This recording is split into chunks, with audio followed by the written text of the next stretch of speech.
Okay, good evening. I'm Claire Kelly, Chair of the Planning and Development Committee. We now have a quorum for the Evanston Planning and Development Committee meeting of Monday, February 27th, 2023.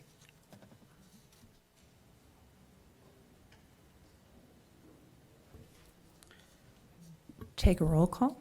Councilmember Reed. Here. Councilmember Kotkaris. Here. Councilmember Ravel. Here. Councilmember Burns. Councilmember Wynn. Here. Councilmember Kelly. Here. And Councilmember Nusma. Here.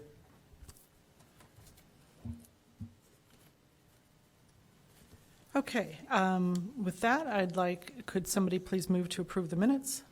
I move approval. It's been moved and seconded. All in favor? Aye. Okay, the minutes have been approved. With that, we'll move to public comment.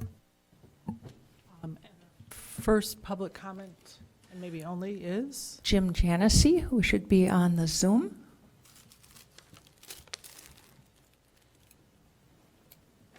Maybe.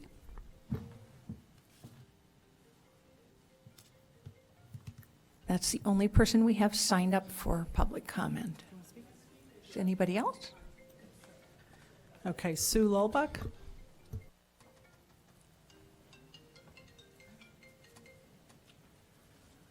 Okay, thank you for letting me in here.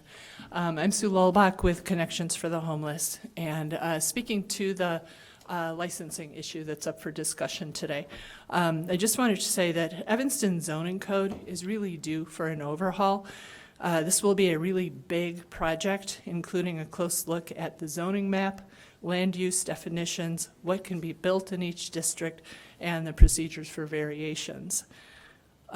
In the meantime, there are certain new needs that the current code cannot accommodate and for which changes will need to be made. The license for shared housing is one such change. The ordinance being proposed tonight addresses one small piece of all the code that surrounds who can live where. The staff have designed this change to do two things. The first is that the requirement for an operating agreement that defines the details of operations for a licensed facility provides for flexibility. It allows the ordinance to accommodate new uses that require licenses without imposing undue burden on uses that shouldn't require a license.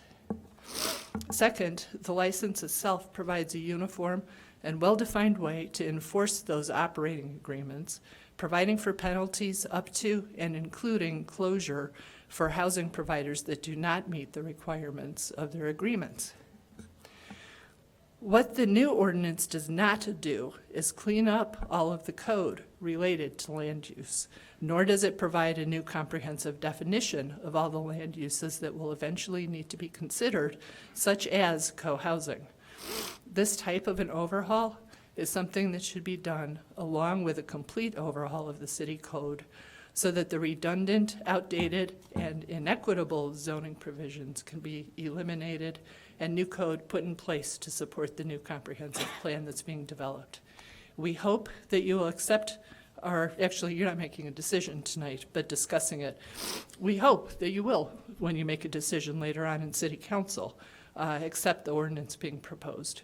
It will meet an immediate need not currently covered by the existing code, and the analysis that has gone into this ordinance will contribute to the ultimate revision of the code on a more comprehensive basis. Thank you. Thank you.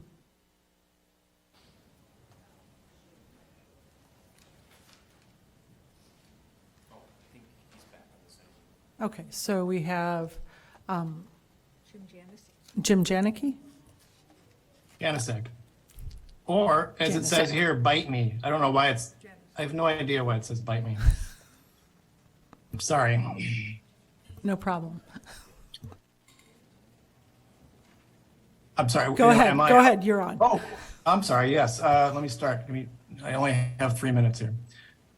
This is about, what, P1? Yeah. My name is Jim Janasek. I live in the 9th Ward, about 2 blocks from this particular property, 1600 Monroe. While I do not have any issues with the property in question being used for the purpose intended, I do have three concerns that I would like to quickly address. Number one, the issue of this property being used for this purpose came up recently on Nextdoor, which is a hyperlocal social media site. The person who is apparently a next-door neighbor to this property expressed concerns about the landlord and the condition of the property, asking others to come forward and express their concerns at the February 13th P&D meeting when this was originally scheduled. They provided a photograph of the postcard that was sent out. I cannot say whether her concerns were valid or not. What did concern me was the reaction of the property owner to those concerns. Initially, there was no comment by the property owner. Instead, when someone else made a reply or comment that insulted or belittled the woman making the initial complaint, mostly along the lines of, "Why don't you just mind your own business?" the property owner would like those comments. And then when someone called her a Karen, the property owner decided to react with a laughing emoji. At that time, all replies and comments were made by people far outside the immediate area.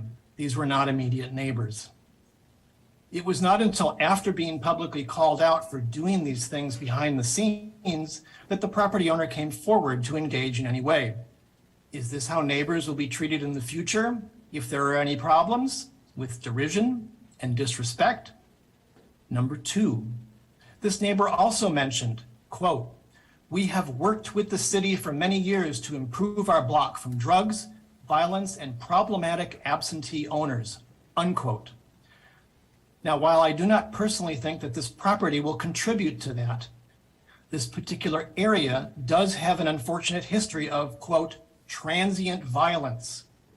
This came up at a Ninth Ward meeting several years ago, and the EPD officer for our area explained that the primary issues of concern were caused by transient residents. They were referring to people who apparently traveled to stay with residents in that immediate area, and they would stay for months at a time. Basically, they would just hang out with nothing to do and eventually got into fights or caused trouble in other ways, such as discharging firearms. Again, I don't think this property will attract those types of people, but I think the property owner needs to understand how their property fits into the context of the area with its history and be willing to work with any concerns that residents have, both now and in the future. Number three, the application requires the name of, quote, "unit owners," if partnership, corporation, or other entity include its name and the name of the responsible party. According to both Cook County and the floor plan documents in the packet submitted, the owner is Lambros Holdings LLC. I don't see that name listed as the applicant in unit owner. In conclusion, we have run a similar vacation rental property on our 2-flat for about 5 years now. While it is 2 blocks away, we don't consider 1600 Monroe to be competition. It is instead a complement to our place and also to the others in the area. But we care a great deal about our neighbors and do our best to address any concerns they may have with our transient guests. Not doing so would create problems not only for us, but for everyone around us that operates a similar business. Thank you. Thank you.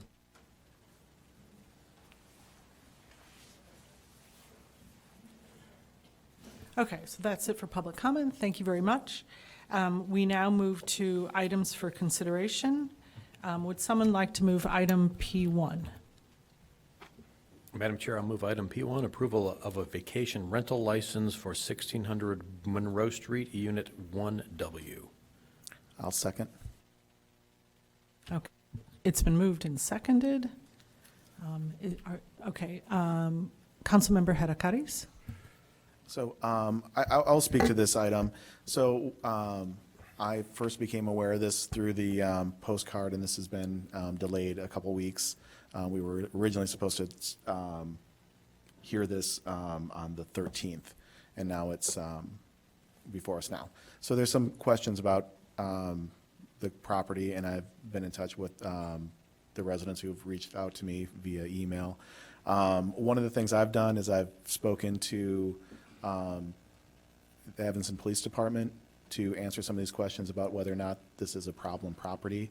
I worked with one of the sergeants, and they gave me a report, and there does not seem to be, in the last few years, any problem at 1600 Monroe. And there was also reports of it being a neglected rental unit and rental property, and I also reached out to property standards and asked if this was the case, and they said that was not. You know, I have some mixed feelings about the VRBO situation in general. I think, you know, in this case, the Lambros Holdings, they're following all the rules, and I think by licensing and following the rules and going through the process, they're being a better neighbor than a lot of places that are just operating under without being licensed. That being said, I think there, you know, a lot of us here on council are really concerned about affordable housing, and I think, you know, VRBO market is a new thing that I think is affecting our rents, and we don't really understand completely how that's happening.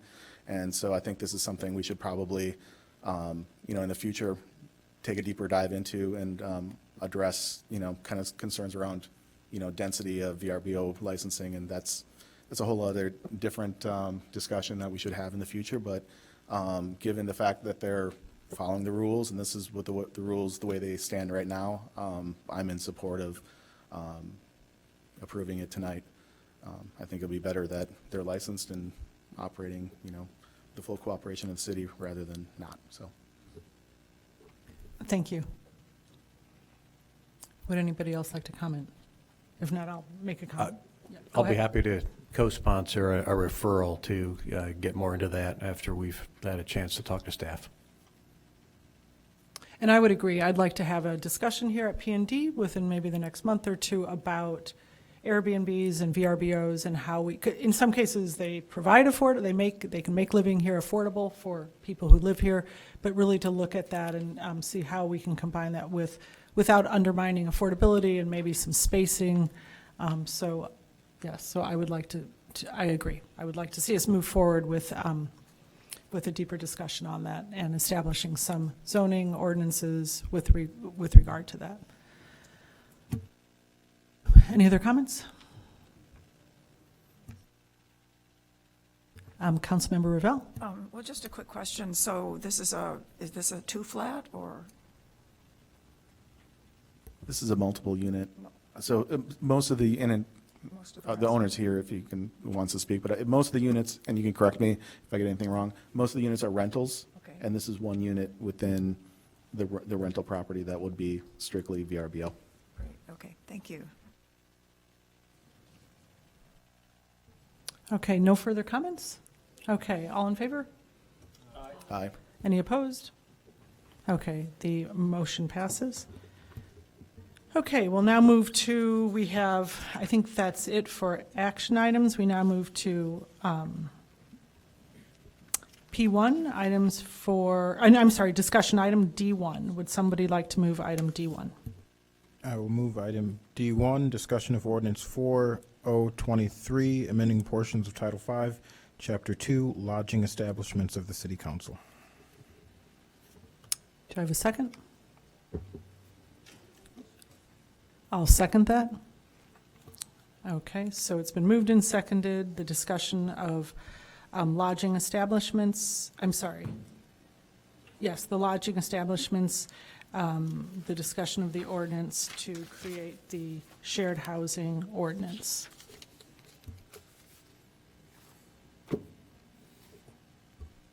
Councilmember Reed? I just will say that there are residents who requested a venue to discuss this, and I see someone here, but I didn't hear anybody in public comment sharing their opinions, which is, I think, why we're having this for discussion here. So that's a bit disappointing. That's all I have to say. I think we'll continue this discussion at council. Okay, if there are no other comments, I do have a few comments. I ask that this be placed on the agenda. I do feel very deeply that this needs more vetting. I'm very discouraged that it has been moved as a special order of business. This is a serious change to our zoning, and I first want to say right out, I'm incredibly grateful for, I have many ward members and many people in Evanston who volunteer with Connections for the Homeless, and I deeply appreciate that. I deeply appreciate the good work that Connections for the Homeless does. But we know, and it's been stated to me, that this is being rushed through to accommodate the needs and the interest of a proposal at the Margarita Inn. And I'm very concerned about this, that we are creating a licensing program that in fact does, as Ms. Lullbach pointed out, creates a uniform licensing for anything from transitional treatment facility to a hotel. We should have standards, I feel, for all hotels. We should have standards for dormitories. We should have standards for transitional shelters. So I'm very concerned that now we're looking at creating individual operating agreements for every single one of these. I'm not really clear that we have the staff for this. And I'm not really clear that we're going to be able to do this in an equitable way. So I do have deep concerns. I appreciated the article that was written by somebody who is a nationally known expert in affordable housing and in group housing, and he pointed out some of the very serious potholes, as he said, deep enough to swallow a tractor trailer in here, that it's grossly inadequate. And I know I'm going to stand alone, and I'm probably not going to get any support in this, but I don't feel we're proceeding in a responsible way on this. So I did want this moment to discuss this. I feel that we need to have a better understanding of what the impact would be. Again, as Ms. Flax pointed out, there's no other city doing this, and I agree. I absolutely want to move forward with zoning and ordinances that create more affordability in our city without undermining stability. We can do both. But I'm concerned that this is being rushed through. This should not have been a special order of business. I'm also concerned that this is, special legislation, where we are creating a zoning ordinance or a licensing ordinance. I understand it's not zoning, a licensing ordinance based on the needs of a particular group. It's being rushed through. That has been stated. Nobody will doubt that. So I just want to state those are my concerns. I am disappointed that we are, especially given that now the proposal for the use of the Margarita Inn has been pushed back. I feel like we should be taking more time to better understand and really look at potential impacts from this. I don't think we're proceeding in a responsible manner. So thank you. Okay, if there are no more comments, is that? No, I turned my light on. Oh, I'm sorry, I thought. Oh, Councilmember Reed? Yes. So one, I appreciate the recognition that our staff has a lot on their plates coming from you, and so I appreciate that. Can you? I am curious because I hear your concerns, and so what? I would disagree with the categorization that this was rushed, but what is a responsible manner to move forward? To have this go through committee. And also not to be, so this should go through committee. I also think that I am concerned that we have created special legislation, that we are crafting an ordinance in order to accommodate the needs at Margarita Inn. I think it should be, everybody knows this is a transitional shelter. Why aren't we looking at this as a transitional shelter? If we went through, we can look at the state, we need to develop our transitional shelter code right now, but I think it might say 1 year. We can certainly amend that to say 2 years and improve the oversight and everything else. So I think certainly this should, because what happens when you have, as we all know, a special order of business, it means it bypasses committee, and then it means it can't be held if we have questions. And that's it. So tonight it will pass, and I just wanted to express my deep concern.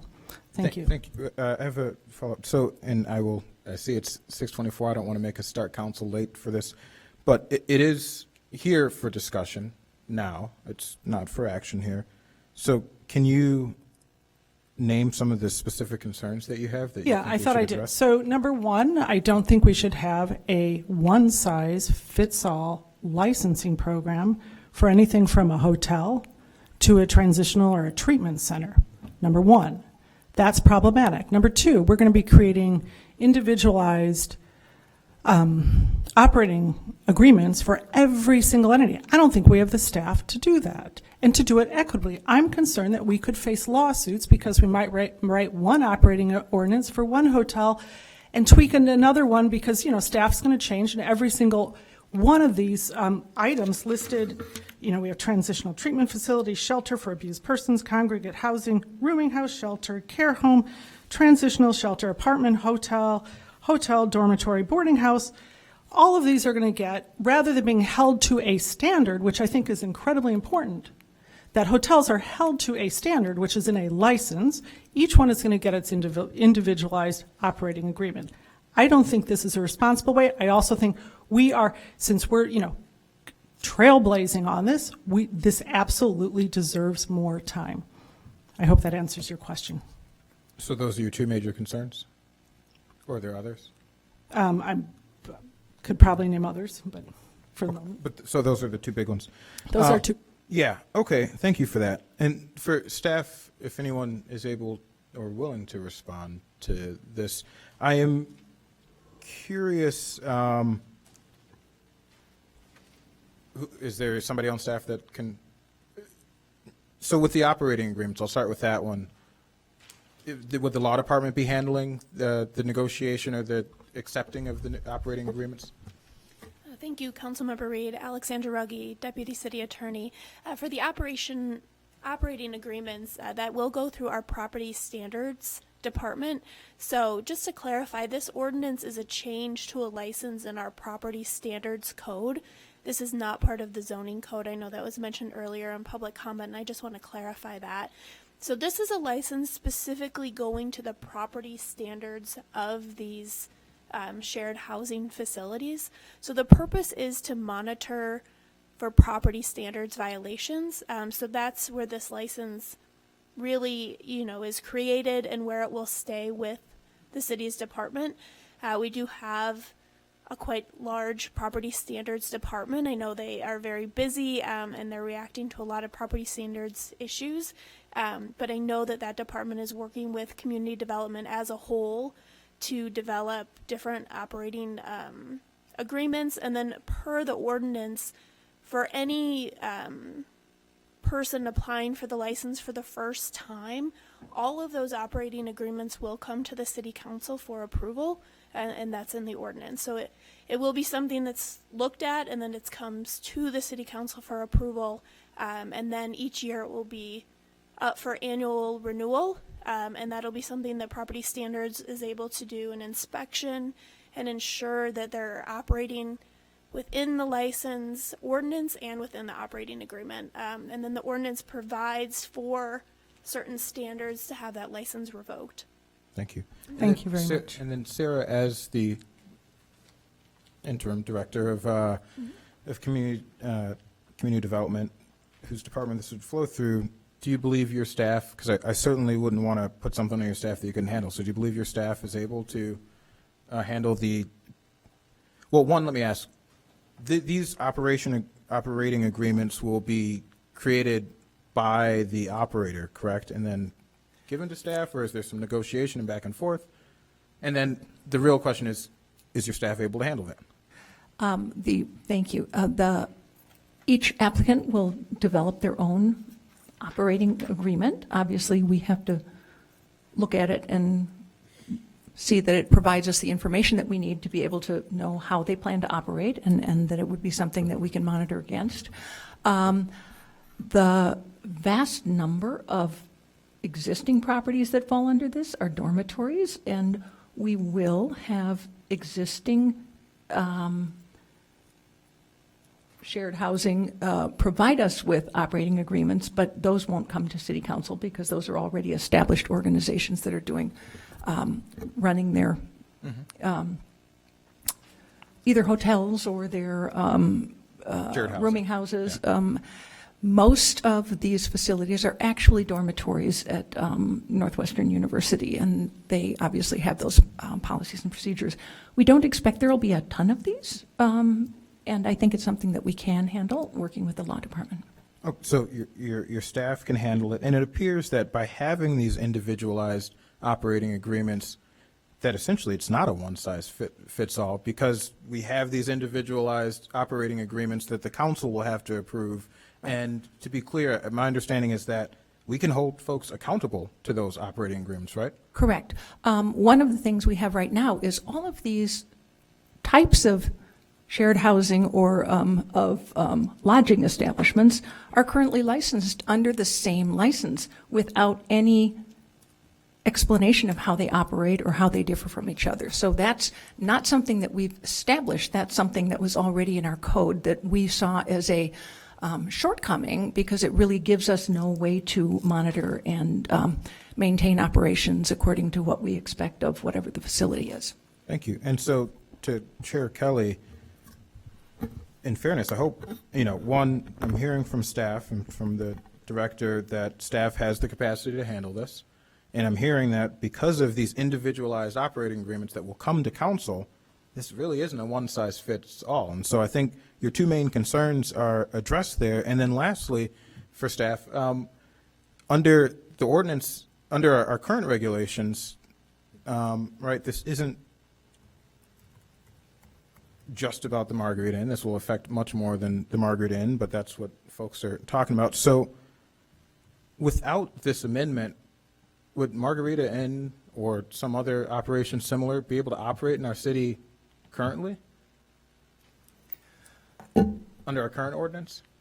Well, if they applied for a license and they were awarded the license, then they would be operating without it, yes, without any additional Right, controls. so there wouldn't be, so essentially by right now, they could operate, and with this ordinance, it actually gives us better control over what's going on in establishment. Yes, we believe it does. Okay, so to me, I think your concerns are answered. Thank you, Councilmember Reed. So first, it is a one-size-fit-all. It is a shared housing ordinance that does encompass all of those entities that I described, and there's no standard. So we're not describing standards that hotels are held to. We're not describing standards that a transitional treatment facility is held to. Instead, we're going to be writing these individualized ones, which are going to come back every single one to council also, and it's going to be how do we know there are not going to be issues with equity? That we might just, one hotel might have a different operating ordinance than another, might end up saying, why did, you write this one? I think what we're doing, staff, and by the way, Ms. Flack said she thought we probably could. We really don't know. This is, again, we're venturing a new terrain, and this is a special order of business. This is not the way to proceed responsibly with the city drastically changing a licensing ordinance. This, to me, is reckless behavior. And this should take time to vet this. We should take time to look at the impact, to really assess the hours that are going to be involved in writing every single separate operating agreement, as well as potential impact on liabilities for variations between those. And again, we should have standards. We should have standards that hotels expect to meet. There should be licensing standards. Health treatment facilities should have a licensing. We have that currently. Maybe we need to develop those more, but we certainly should. If you're a treatment center, you should be, right now you have to apply for a license. So I don't think again, I feel that this is very much like special legislation. It has been stated that we're rushing this in order to accommodate a proposal for a use at the Margarita Inn, and again, I will just reiterate, I'm deeply concerned with the way we are moving forward. So I realize it's now 6:34. If there are no other comments, Burns, I'm sorry, Councilmember Burns. Director Flax, do you know how many facilities currently fall under this category of shared housing? I was thinking it was 78. I think it's 82 according to Liz. And a huge number of them, about 70 or something like that, are dormitories. Okay. And then, how many new ones do we get a year? That's probably hard to answer because we don't get many of them a year. So it's probably like, how many do we get every 5 or 10 years? I don't remember. I can't remember a recent one. I just wanted to highlight that just from looking at all the facilities that fall on these categories, I don't think that these are easy to get approved in any city. I think these are facilities that communities are usually going to come out, as we've seen even with this issue, and come out tooth and nail and try to rally against. And so I think it's really just figuring out a way to manage the existing 70 or 80 facilities that exist and working closely with them to come up with operating agreements that make sense as the needs change. But I just wanted to clarify that for myself. Okay, thank you, Councilmember Burns. Councilmember Newsma? Thank you, Madam Chair. I just want to speak to the question of timing and the allegation that this is a rushed process, and point out that the discussion we're having tonight is a direct kind of evolution of a referral I made on May 19th of last year. So we're going on 9 months and 8 days. That is, doesn't seem like rushing it to me. This was just referred recently to the referrals committee. This This was just That- referred. This was really just I'm not going to argue referred with you. recently. This is an evolution of what happened, what was originally initiated in May. Okay, I mean, also, we don't have currently the standards for suspending and terminating licenses. There's so much missing in this. I would just hope that council members would do due diligence to insist that all of those gaping portions that are not in here, that we take the time to be sure. If we're going to trailblaze with such a new program, if it really isn't special legislation, which I think we can all acknowledge that it is. Councilmember Reed. Yeah, can I, that's an important point. So are there regulations about terminating these agreements or terminating the license? Yeah. Just wanna- Great question. Liz Williams, Planning and Zoning Manager. So as it relates to specific standards for issuing license, Section 525 and 526 of the proposed ordinance lay out an inspection requirement and standards for issuance of the license. And then in addition to that, what actions violate the ordinance. Section 527 lays out standards for poor performance and what that is according to this particular ordinance. In addition, Section 5-2-11 talks about violations. Section 5-2-12 talks about the process for revoking licenses, and Section 5-2-14 lays out the penalties for violating the ordinance. Which include termination of the license. Correct. Okay, thank you. So it doesn't specify a fair, consistent manner, from what I can see, and a legal process for repealing a license. I don't see that in here.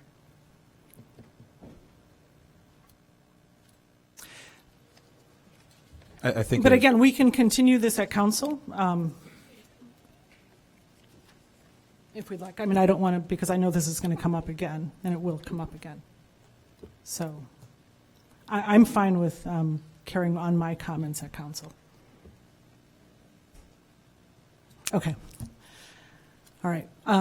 Then with that, I think that's our last item. Okay. Well, with that, will someone move adjournment? Move to adjourn?